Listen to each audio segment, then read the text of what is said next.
जिंदाबाद जिंदाबाद यूपीपीएल जिंदाबाद जिंदाबाद जिंदाबाद यूपीपीएल जिंदाबाद जिंदाबाद जिंदाबाद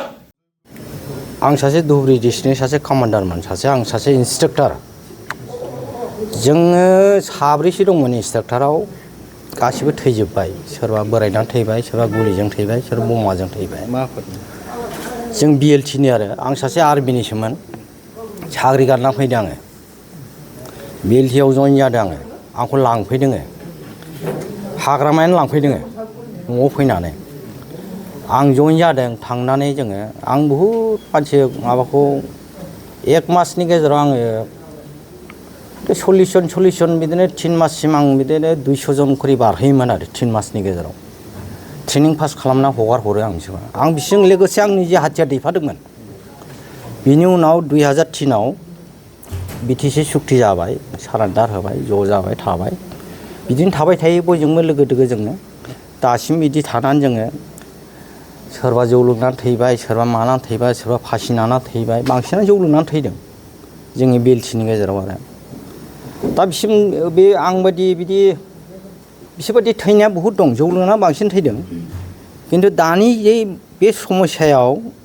जे प्रमद बर' सारा जे दैदेनदों हाग्रामानि साराव जेसेबां माबा दङ खुनु मानसिया खुनु माबा जायाखै सोरबा माहाजोन जादोंबाबो आलदाया जादों खुनु एक्स बिएलटिआ खुनु रावबो मानसिया जेबो जानो रोङाखै दानि बे 4 बोसोराव नुनो मोनबाय दा मोनसे एसे आवगायगोन बे जिनिसा बयबो बुजिनायाव फैबाय जों दिनै धुबुरी डिस्ट्रिक्टनिफ्राय जोङो 11 जन आंनि मानसिखौ आं लाना फैदों दाथ'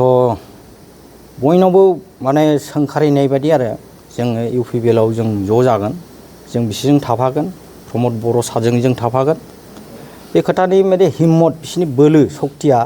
ओरैबायदि बोलो थौ आदा थौ नोंबो थांफादों जोंजों थौ लाबोदों आंखौ दिनै दा बेखिनिखौनो आं बे रायजोआव दानि दैदेननाय रुलिं दा प्रमद बर' सारनि जों बेजों सहयगिता खालामगोन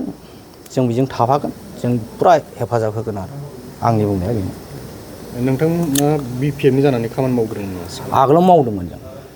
बहुद मावदों माने थेरा बेख्राबाबो मावबोदों बिपिएफनि जानानै सोरखौबाबो सोंखारिदों सोरखौबा माबादों बेफोरबायदि जाबोदों एसे माबा मोनसे जाबोदों जानाया खिन्थु बेफोरबायदि नङा दानि माबा समस्याथ' बिदि थाना दाथ' नों बिजेपि सरकारजों जाना जयेन्ट एटेच दंना आयेनाथ' बिदिखौ थोना ज' मिलायनासो मावनांगौ जिनिसा आयेनखौबो सिन्था खालामनांगोनथ' दा जोंनि मानसिफ्रा गासिबो बुजिजोब्बाय दा बिजेपिजों लोगोसे ज' जोंहा मोनसे समस्याखौ मोजाङै आवगायनांगोन दा ओंखायनो जोंबो फुरा बेखौ जों बोलो होदों दा बेनो जोंहा नोंथांमोननि लोगोफोरा आरोबाव इउपिपिएलआव फैबावनो आसा दं आरो हिनजावफ्रा बिराद दंबावो दा फैनाया आं सानफ्रोमबो रायजाबाय थायो सानफ्रोमबो रायजायो बोरो नोंनालाय नोंनि बुंनाया बोरो सामफ्रोमबो हिनजावफोरजों रायजाबाय थानांगौ बे 17-18 जनसो दंबावो दिनै गारि गंनै गारबोदों बिसोरखौ जोंखौ मानो लांफादा होननानै माबे समस्ति गोलैयो नोंथांमोननिया आंना धुबुरियावथ' माने जोङो खरबजरा बिटिसिआवनो दा बिसोरबो रायो मानो जोंखौ लांफादा मा दा बेफोरबायदि बुङो ओंखायनो आंबो दुखु मोनो दा गाबोन आंखौ दा नोंसोरखौ नुगोन ना टिभियाव गाबोन रायजानोसैलाय आङो नै मिथियानो गावल' थांनानै जोंखौ लांला होनना बुंसै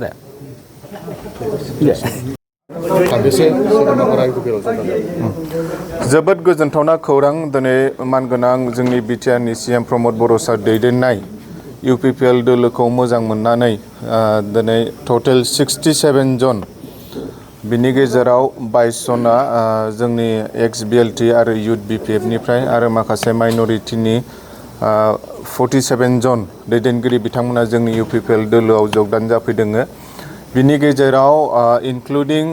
सासे एक्स कमान्डार बिएलटिनि बिथाङा मामानि पर्बतजरानि अजय ब्रह्म आरो बिथांजों लोगोसे पर्बतजरानिफ्राय गासै 8 जन एक्स बिएलटिनि आरो 3 इउथ बिपिएफनि बिथांमोना जयनिं जादों आरो बिसमुरिनिफ्राय सासे एक्स बिएलटि आरो 11 जन लावहाटी इउथ बिपिएफ अफिसनि सोद्रोमा बिथांमोना जोंनि इउपिपिएल दोलोनि नीति आरो आदर्शखौ मोजां मोननानै दिनै बिथांमोना जगदान जाफैबाय जोङो बिथांमोनखौ बरायदों बेजों लोगोसे गुमा आरो सालाकाथि आरो पर्बतजरानि गोबां माइन'रिटिनि माखासे ससियेल वर्कारफोर समाजाव बेबादिनो खामानि मावबोनाय बिहोमा लाबोनाय दैदेनगिरि बिथांमोना माइन'रिटिनिफ्राय टटेल 47 बिथांमोना जोंनि UPPL दोलोआव जगदान जाफैदों। दा बिथांमोनखौ जोङो गोसो गोथारै बरायनानै लादों आरो फैबाय थानाय समाव जोङो बिथांमोनखौ जोंनि दोलोआव थानानै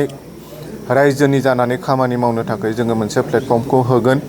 आरो जोङो मिजिंथिदों बिथांमोननि जगदान जानायजों लोगोसे जोंनि दोलोआ गोख्रोंनिफ्राय गोख्रों जालांबाय थागोन आरो जोङो मिजिंथियो बेबादिनो गोबां माखासे दंबावो XBLTनि आरो युथ BPFनि बिथांमोना फैबाय थानाय समाव आरोबाव जोंजों जयनिं जाबावगोन। थ' दिनै जाय बिथांमोना जगदान जाबाय बिजों जोङो रोखा बुंनो हायो जे माने मानसिफोरनाव मोनसे फोथायनाय फैदों जे राइट पार्सन टु फल' राइट दैदेनगिरि हिसाबै दिनै मानगोनां प्रमद बर' सारखौ सारा बिटिआरनि रायजो राजा बिथांमोना दिनै एक्सेप्ट खालामनो हाबाय आरो हाग्रामा महिलारिया जे सासे फेलार लिडार जानो थांगासिनो दङ बा फैबाय थानाय समाव बिथाङा जे जिर' जानो थांगासिनो दङ बेखौ बेनो फोरमान खालामो आरो नागारनानै UPPLआव जगदान जागासिनो दं। जिहेतु फैबाय थानाय BTC बिसायख'थियावहाय माबायदि आसा खालामदों? जिहेतु दिनै BPFखौ नागारनानै गोबां BPFनि बेबादि सांग्रां बा गोख्रों दैदेनगिरि बिथांमोना दिनै UPPL दोलोआव जगदान जाबाय आरो बेजों लोगोसे गोबां बेबादि जायफ्रानोखि केडार हिसाबै बा वर्कार हिसाबै बिबान लाबोनानै BPFआव खामानि मावबोदोंमोन बिथांमोनाबो दिनै UPPL दोलोआव जगदान जाबाय। दा जोङो बिजों बेखौनो जोङो बुंनो हास्थायो जे दिनै बयबो माने मोजांखौ हास्थायनानै बा थांनाय बे 4 बोसोराव जेरैबायदि जोंनि गेजेराव मोनसे गोजोन थासारिया फैबाय बे गोजोन थासारिखौ जाहाथे जोङो फैबाय थानाय समाव जुगामि खालामनो हायो। बोसोरब्रैनि थाखायल' नङा जाहाथे फैबाय थानाय समाव जोङो बेखौ जुगामि खालामनो हायो आरो दायो जे ट्रेन्डजों बे डेभेलपमेन्टआ जाबाय थादों बे डेभेलपमेन्टखौ जाहाथे जोङो फैबाय थानाय समाव माने साबनिफ्राय साबसिन खालामलांनो हायो। जोङो मैया साननैसो मैया 25-26 जोङो नुबाय गुवाहाटियाव जे एडभान्टेज आसाम जानानै थांबाय 2.0 बेयावबो गोबां माखासे बेबादि जायफ्रानोखि एन्टारप्रेनारफोर दङ बिजनेस टाइकुन बिथांमोन दङ दिनै जोंनि आसामाव जोंनि BTCआव बिथांमोना माने बेबादि इनभेस्ट खालामनो थाखाय बिथांमोना दिनै आवगायबोदों। बेफोर मानि थाखाय जानो हादों एकमात्र